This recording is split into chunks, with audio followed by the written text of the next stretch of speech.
তো ফেরেশতাদের প্রশ্ন ছিল, ওরা তো মৌতের চিন্তায় দুনিয়ায় বাস করতে পারবে না, মজা পাবে না, সারাদিন স্বামীও ঝুমতে থাকবে।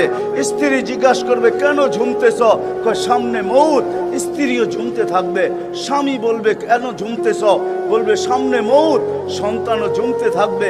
মা বাবা ঝুমা বোঝেন তো? ঝুমা, হ্যাঁ, ঝুমতে থাকবে। মা বাবা জিজ্ঞাসা করবে, ঝুমিস কেন? কয় সামনে মৌত। বড় ঝুমতে থাকবে, ছোট জিজ্ঞাসা করবে, ঝুমো কেন? কয় সামনে মৌত। বড় ছোট ঝুমতে থাকবে, বড় জিজ্ঞাসা করবে, ঝুমো কেন? বলে সামনে মৌত। সবাই মৌত মৌত করে চিৎকার দিবে, দুনিয়ার মজা তো পাবে না, পাঠায় লাভ কি?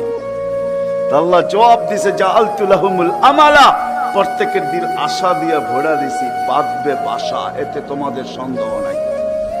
তোমাদের চিন্তা করতে হবে না, আশা দিয়ে দিল ভরা। যদিও যুবক, তুমি যৌবনের আশা নিয়ে